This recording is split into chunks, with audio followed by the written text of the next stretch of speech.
अखन अहाँ सब सुन रहल छी जय बाबा विश्वकर्मा मुजी के शानदार प्रस्तुति। Aditya recording studio Delhi. DJ Umesh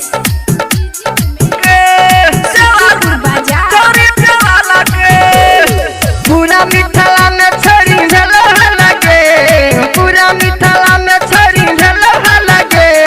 कोना पट के मछोरी डीजे वाला के, कोना पट के मछोरी डीजे वाला के।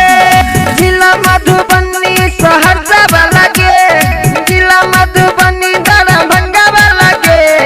कोना पट के मछोरी डीजे वाला के, कोना पट के मछोरी डीजे वाला के। डीजे उमेश मछोरी डीजे वाला के। सुखीपुर बाजार।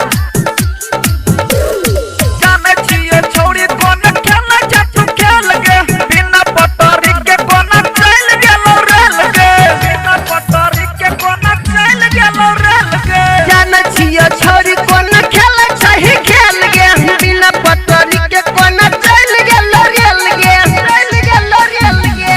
कहां कहां छोरी मुंह गली गला के, कहां कहां छोरी मुंह गली गला के।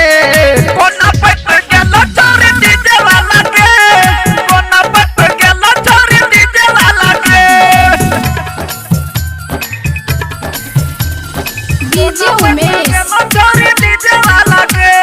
सुखीपुर बाजार। छोरी डीजे वाला के। मिले खातिर छौरी तू देत रही डेट गे, डीजे वाला छौरा से करे छला भेट गे, डीजे वाला छौरा से करे छला भेट गे।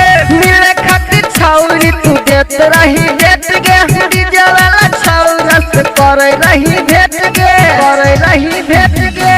कहे छोरा में सवा तोरल कता लागे, कहे छवा नंद जी तोरल कता लागे। कोना पट गेलो छोरी डीजे वाला के, कोना पट गेलो छोरी डीजे वाला के। Aditya recording studio Delhi.